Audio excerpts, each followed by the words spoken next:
Welcome back to my channel. আশা করি তোমরা সবাই খুব ভালো আছো আর আমিও আছি মোটামুটি। তো চলো বেশি কথা না বলে আজকে দিনটা স্টার্ট করি। আর আজকে ভোরবেলা থেকে শুরু হয়ে গেছে আমার সাথে নানান রকম কীর্তিকলাপ।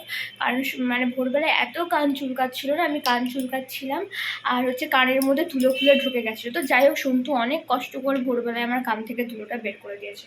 কিন্তু এখন ঘুম থেকে ওঠার পরে এমন কিছু মানুষের মুখ দেখলাম, যেটা দেখার পরে মনে হচ্ছে আমার সারাদিনটা আরও খারাপ যাবে। মানে আজকে ভোরবেলা থেকে স্টার্ট হয়ে গেছে, জানি না সারাদিন আর কী কী খারাপ হবে। তো তোমরা সাথে থাকো, দেখতে থাকো আজকে সারাদিন আমার সাথে কী কী খারাপ হতে চলেছে। তো চলো, কেউ স্কিপ না করে দেখতে থাকো। এইদিকে দেখো, ছোটোটা উপরে এসছে আর ওকে কার্টুন চালিয়ে দেওয়া হয়েছে।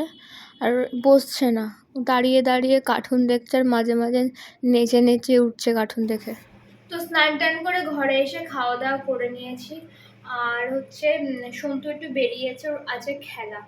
আর ও যে বেরিয়েছে না, বাইরে এত মেঘ করেছে কি বলবো, পুরো অন্ধকার হয়ে গেছে বাইরে। এখন সবে দুপুর 2টো বাজে, কিন্তু বাইরের ওয়েদারটা এত খারাপ না, মনে হচ্ছে সেই সন্ধে হওয়ার আগে আগে। আর বেশ হাওয়াও উঠেছে।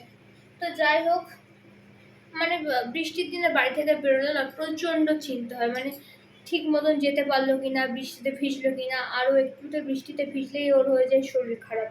এটা বড্ড আমার ইয়ে লাগে। তো যাই হোক, আজকে একটু বেরোনোর কথা আছে। দেখি সন্ধেবেলায় ও যখন বাড়িতে আসবে, বললাম যে বাড়িতে বসে বসে বোর হচ্ছি, ভালো লাগছে না সারাটা দিন। আর দেখবে যে শরীর খারাপ হলে না আরো বেশি বিরক্ত লাগে বাড়িতে বসে থাকতে একভাবে। আমারও সেই একই ইয়ে হচ্ছে, মানে বাড়িতে ভালো লাগছে না। ওই বাড়িতে হলে কি বলো তো, বিকালবেলা তো আমি একটু বাড়ির সামনে গিয়ে রাস্তায় হাঁটতে পারি, এই বাড়িতে আমি সেটাও পারি না। তো যাই হোক, দেখি সন্ধ্যেবেলায় ও কখন ফিরলে পরে একটু দুজনে মিলে বেরোবো। এখন একটু আমি ঘুমাবো, কারণ কালকে সারা রাত আমি ঘুমাতেও পারিনি ঠিক করে। এখন একটুখানি ঘুমিয়ে নিই, তারপরে তারপরে তোমাদের সাথে আবার কথা হচ্ছে।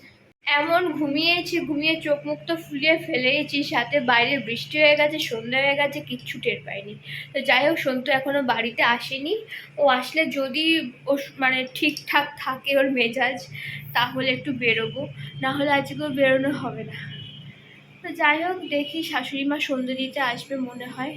সন্ধ্যেটা যদি দিয়ে যায় তো ভালো, নাহলে আবার সেই সন্তু আসার অপেক্ষায় থাকতে হবে যে কখন আসবে এসে সন্ধ্যে দেবে। সন্তু সবে বাড়িতে ঢুকলো আর আমার এত খিদে পেয়ে গেছে, নিচ থেকে সয়াবিনের তরকারি নিয়ে এসেছি আর মুড়ি নিয়ে এসেছি। সয়াবিন দিয়ে মুড়ি দিয়ে মেখে খাবো, তাই রেডি হয়ে নিয়েছি। আর এবার একটু বেরোবো, অনেকদিন পরেই যাচ্ছি। আর কি বলতো, সারাদিন ঘরের মধ্যে থাকি তো ভালো লাগছে না। তো যাই একটু ঘুরে আসি। এইদিকে আমরা বেরিয়ে পড়েছি, আর আমাদের জল নেওয়ার ছিল সেটাও নিয়ে নিয়েছি। আর এখন একটা জায়গায় যাচ্ছি, ওখানে একটা পুজো হচ্ছে, অনেকটা দুর্গা ঠাকুরের মতনই, মানে পুরোটাই দুর্গা ঠাকুরের মতনই, কিন্তু এটা কি পুজো আমার না ঠিক জানা নেই।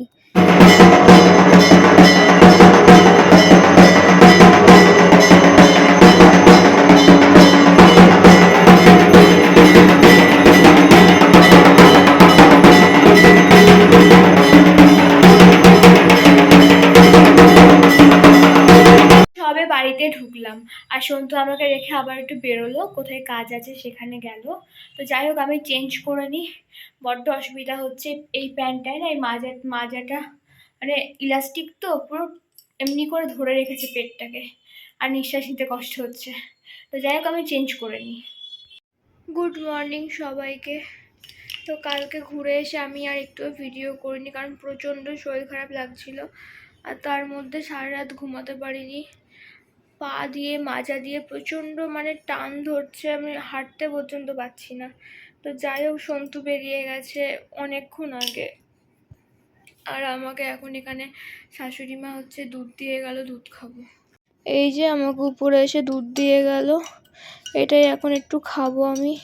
সারা রাত যেহেতু ঘুম হয়নি, শরীরটা একদমই ভালো লাগছে না। তো ভাবছি এখন একটুখানি ঘুমিয়ে নেব।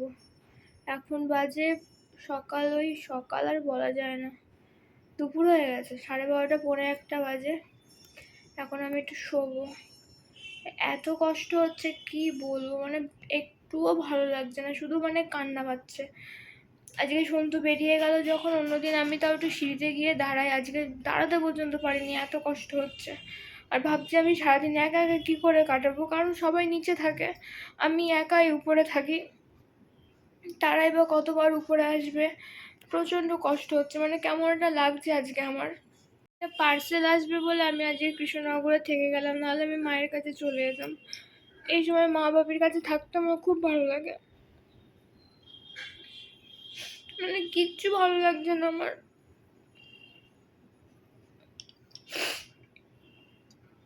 একটা পার্সেল আসবে, এই বাড়ির অ্যাড্রেস দেওয়া রয়েছে, ওই জন্য হচ্ছে রয়ে গেছি। আজকে আসবে না কালকে আসবে কিছুই বুঝতে পারছি না। কালকে আসারই ডেট রয়েছে, ওই জন্য ওটা নিতে হবে, ওটা নিয়ে তারপরে আমি ওই বাড়িতে যাব। ওই জন্যই আমার থেকে যাওয়া, নাহলে আমি চলে যেতাম ওই বাড়িতে। তো যাই হোক, আমি যদি আজকে কিছু করতে পারি তোমাদের সাথে শেয়ার করব, আর যদি কিছু না করতে পারি এই ব্লগটা হয়তো বেশি বড়ও করতে পারবো না। তো যাই হোক, দেখি কতদূর কি করতে পারি, তোমরা সাথে থাকো, দেখতে থাকো।